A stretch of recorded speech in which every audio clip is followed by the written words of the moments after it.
Ladies and gentlemen, welcome to another edition of the Lorcana Local Lowdown, where I get to play some games at my locals and you get to hear me post-commentate to talk about how they went, and we can do some play-by-play while we're at it. Ain't that fun? Because who doesn't love watching some games of Lorcana out there? Shout out to Geek Retreat in my local area, not sponsored by Geek Retreat, but they are an amazing group of guys with some amazing stores up and down the UK. If you have a local Geek Retreat, be sure to pop in and support them and make sure that they can keep going and supplying you with amazing events that you can enjoy with you, your buddies, your family, you name it. If you don't have a Geek Retreat near you, but you go to your locals at a different store, be sure to support them as well, because if we don't support the locals, all hell breaks loose, and we don't want that. So this time around, it is me versus Laura. Shout out to Laura from the locals. Laura is playing Ruby Amethyst, and guess what? I'm also playing Ruby Amethyst. But whilst Laura is playing a relatively meta level of Ruby Amethyst, practicing a deck going to the championships, I believe she's heading to Milton Keynes championships when we were recording this video. I am still playing my Ruby Amethyst deck from the last video you would have seen, which was me versus Nat with my Li Shang aggro deck. So we're going to see how things go this time around. It's always interesting playing a mirror match with the same colours, because you never know what quirky twists and turns your colour scheme's going to go. Now, Nat went into our game knowing exactly what colours I was running. Laura did not. I kind of tricked Laura out because I think Laura thought I was playing a different deck, but no, muhaha, I came ready. Okay, initial draw's completed and the game begins. Laura inks, immediately plays out into a Chernobog follower, leading into my turn. And I believe my turn's going to look relatively similar. I ink a goat because it's going to be way too early. And look, it's my own Chernobog followers. Gotta love it. Laura here quests with followers. Is Laura going to get the draw 1 off of it? No, decides not to. Absolutely fine. Decides instead, thinking about it, inks a Sisu from hand, and decides to just pass turn, and everything's fine and dandy. Okay, interesting play there. Leaves Chernobog followers out on the board. Gets me thinking she's probably got a Madam Mim Fox in her hand ready for turn 3 to get rid of any relatively big Earth threat that I may have. So we'll see what happens. I ink a Ruby Aerial for my hand, play out a Li Shang, and I believe I'm able to do the thing that I wasn't able to do in the first game at all. And I do. I end up discarding Super Goof in order to shift into Big Li Shang. Now, if you don't know what this Big Li Shang does, effectively, if I have characters on the board with 4 attack or more, they quest for +1 lore. And that includes himself. It's not just other characters. So I've got him out on the board. I then quest with my Chernobog followers going to +1 lore, and I end up using Chernobog followers to get my card draw as well. I just felt like I needed it after shifting into the Big Li Shang. So now let's see what happens. Lord joins me, decides to quest with Chernobog followers, thinks about what to do. There goes. Chernobog followers has gone as well into a card draw. And now, after thinking, decides to ink friends on the other side, paying all 3, and plays out a Sisu. Fantastic play here. Don't know how Sisu works. Sisu, 3 cost inkable, 1/4 for 2 lore, gains 1 attack for every card your opponents have in their hands. So in this case, Sisu's actually insanely big and a really big threat on the board as long as I have a big or relatively big hand size. Cannot be hit by Brawl as a result, cannot be hit by Madame Medusa as a result also, so kind of trippy. Very trippy card, and especially insane in multiplayer because it does count for every card every opponent owns, so bear that in mind if you're doing any crazy multiplayer games. I play out a Lumiere, boost Li Shang up to 4, I end up questing for 2, going up to 3 lore, and end my turn. I put Li Shang out there as a threat. Because Li Shang is now at 4, if Laura decides to tackle into Li Shang with Sisu, that is a trade instead of Sisu surviving. which is interesting. Laura probably takes the better route here. Quest for 2 immediately goes up to 4. Pays 3 for Fox. Bounces that back. Fox trades with Li Shang. Fantastic game. Great turn. Great trade. Needed to be done. A little bit of board control. Who doesn't love that? Straight back over to my turn. Now just Lumiere on the board, so I do have the character advantage. So if Laura wants to play out another Mim Fox, you're going to have to at least play out 2 characters in order to benefit off of that. I decide to ink a magic carpet because I just don't have the locations to benefit. And I play out the evasive Esmeralda? We don't have that card yet! What am I thinking? No, it's evasive Ariel.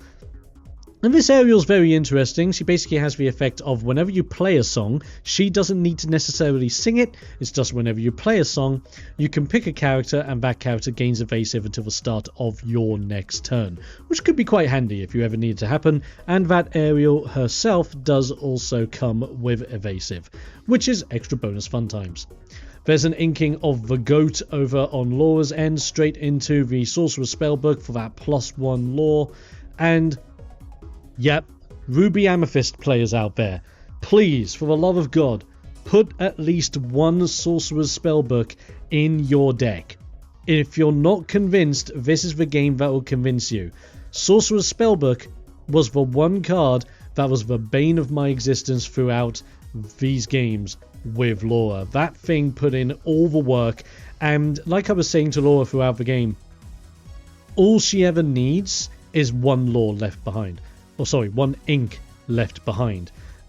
Because as long as she has one ink and Sorcerer's Spellbook out, that's a guaranteed one lore every single turn. So even if you're trailing behind, you're not going to trail behind too hard if you can just pay that one every single turn. It's absolutely fine.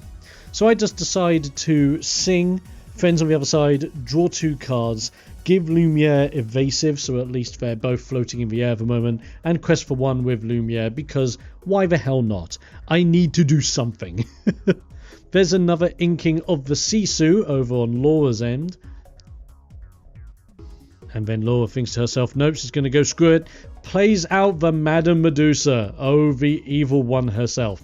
If you're not too sure about how Madame Medusa works, 6 cost uninkable 4/4 for 1 lore, and has the ability of when she enters the playfield, effectively target an opposing character with 3 attack or less, and they are banished. Pretty darn big, plenty of targets that it can hit, an amazing card for control.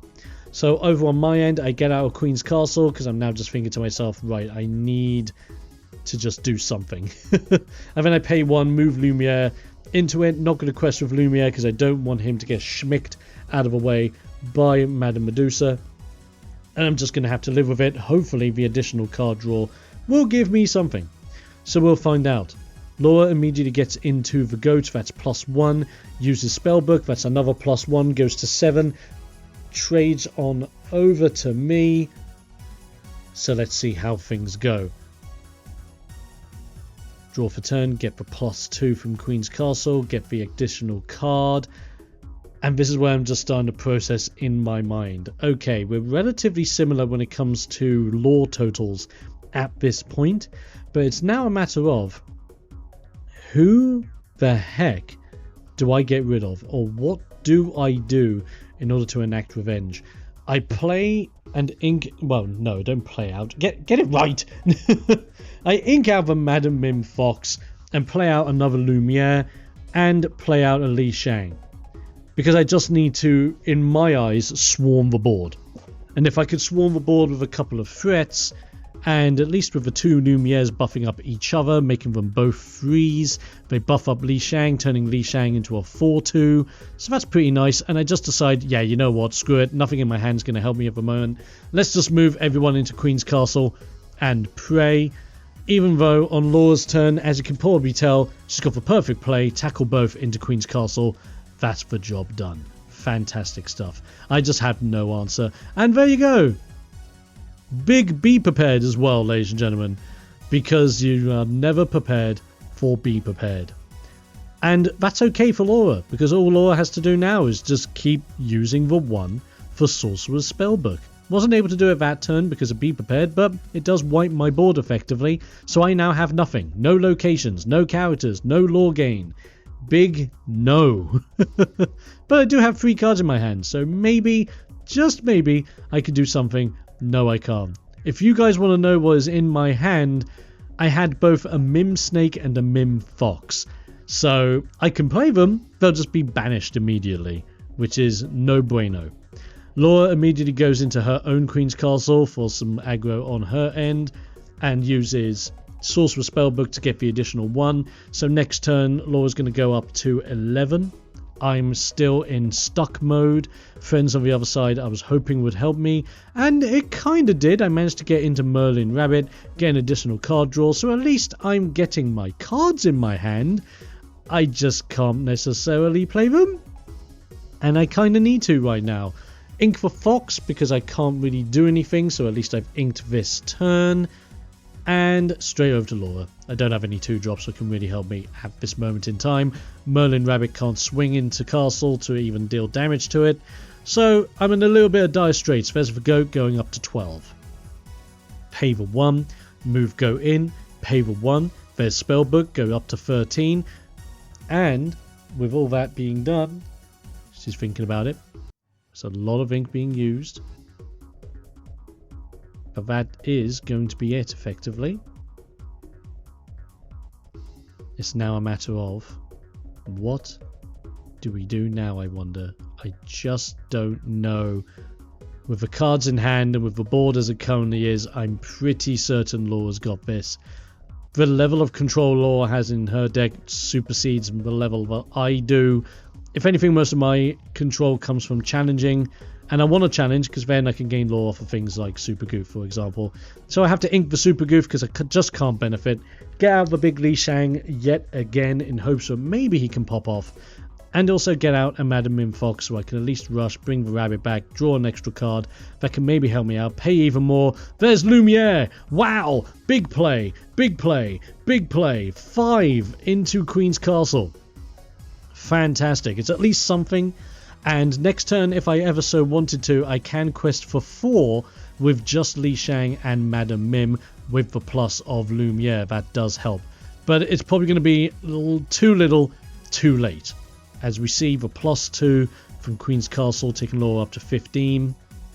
And what are we thinking here, I wonder? I am terrified and pretty certain but if Laura has a way to control my board from now, it is just GG. Pays for 1 for Sorcerer Spellbook, goes up to 16. And are we going to look at it? Oh.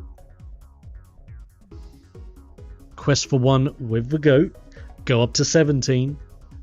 Inks a Flim, here it comes, it's Be Prepared, everything gets wiped. Goat, an additional 1 lore, that's 18. Laura wins next game with the castle unless I'm able to just rush into the castle with 2. I need Super Goof and I just didn't get it. So game 1, well done to Laura on that one, fantastic game. Let's go in to game 2. Okay, so here we go for game 2. I now know that we are doing the mirror match. Got a little bit of knowledge on my side as to what I'm up against. So let's see if I can make it. Ink of Friends on the other side, play out to a Li Shang, solid first turn play. There's Chernobog followers for Laura and immediately back over to me. Just contemplating here on what my best plan of action is. I believe my hand was a little bit all over the place here. I had plenty of 3 drops, but when it came to 2 drops, it was a matter of, you know, when you just got that tense moment of, do I do it? And you just don't know whether it's a good idea or not. I had to make the sacrifice. There goes Super Goof into the inkwell. He just wasn't coming out, at least this early on.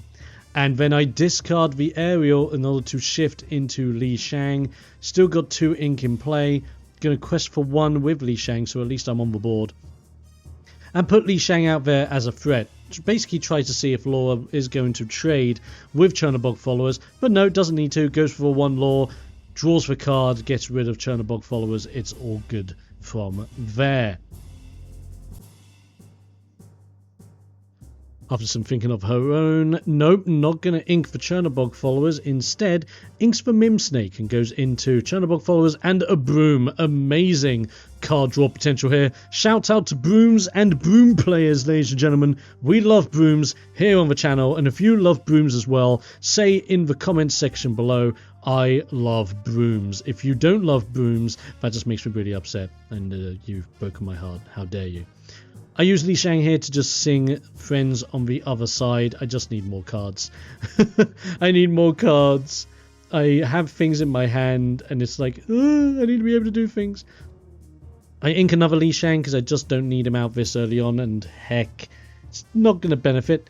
So I instead pay 3 for Maui's fish hook, so later on I can at least benefit from the fish hook, get the +2 from Li Shang, or even then get the +3 attack to be able to swing into something big, or even the evasive just to keep them alive while I am questing for lore this early on. We're going to see what happens. Now, Laura on her end with the draw potential is pretty awesome. Quest for 1 with Chernobog followers. Is she going to get the discard? We don't know, not yet. Going to get the +1 from the Illuminary Keeper Broom. Puts down the Queen's Castle, plays out the Fox, bounces back the Bog followers, uses the effect of the Broom to draw a card, swings at Li Shang with the Mim Fox. Mim Fox does trade. Fantastic stuff there. Lovely bit of control there by Laura, going up to 3 lore in that turn. Meanwhile, on my side of the board, Maui's fishhook is just going to sit there, but at least it's helpful for when the time comes. The setup will hopefully happen. I have no other choice. I'm going to ink the goat in order to play out Queen's Castle, so at least it's 2 lore. At least it's something I can move into. At least, maybe, just maybe, I can draw 1 additional card to help me that little bit in the mirror match. And my logic is, if I can get out Queen's Castle is harder to control than, let's say, any of my characters. And Laura notices this as well. Decides to go to ink the Brawl, pays 2, plays out Flynn Rider to set that up as a big threat, and plays out Chernobog followers for some more card draw potential as well.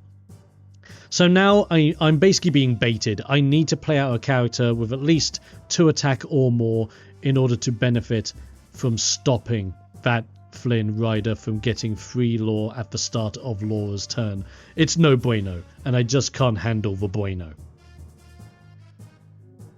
Getting my +2 off of Queen's Castle does help. I have to play it. It's free for friends on the other side. That's how bad my hand was, ladies and gentlemen. My hand was bad. Just not good. Especially for what I needed to get rid of right now on this board. So I've played friends on the other side. I ink a Mim Fox. I pay 2. What do I put out? It's Lumiere. So at least Lumiere is a 2/2 and stops Flynn Rider from being able to give Laura +3 lore on her turn. That's my main concern. And at least setting up Lumiere means that if I play out my characters, they get +1. So it's all good. +1 attack is definitely a big bonus for me. The quest for Chernobog followers on Laura's end, allowing her to draw a card, pays 4, goes into Merlin Rabbit, being able to draw a card there. Fantastic stuff. Now tempted, inks a Queen's Castle for herself, trades over to me. I believe Laura tells me at the end of this game maybe I shouldn't have inked my other Queen's Castle.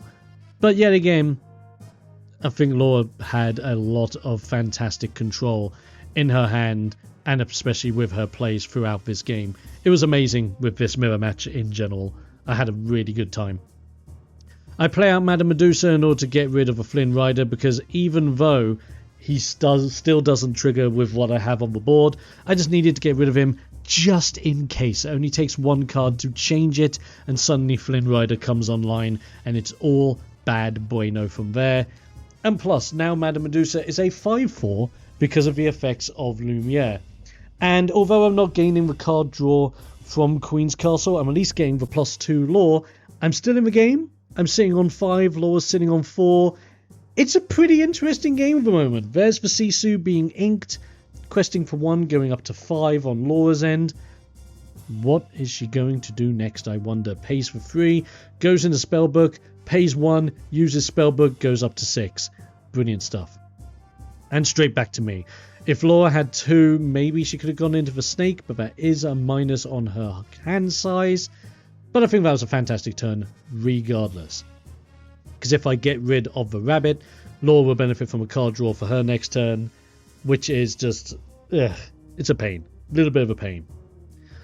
So now a little bit of animated hands there. Gotta love the hand jives that happen during these games. You never really analyze what your hands do in a card game until you see it from an angle like this. I always find that interesting. So here in this situation, I pay 2, bring out another Lumiere, so we now have really big Medusa. Medusa sitting at 6, but at least the Lumieres are +3s themselves. Pretty much move everybody into the Queen's Castle, and I decide, screw it, let's get rid of that Merlin rabbit. Yes, you get to draw a card, but at least you don't quest for 1 on your turn. So I stop an extra +1 lore, which I'll take. And I'm sitting on 7 versus the 6. On Laura's turn, she decides to play out another Sisu, going into the Inkwell.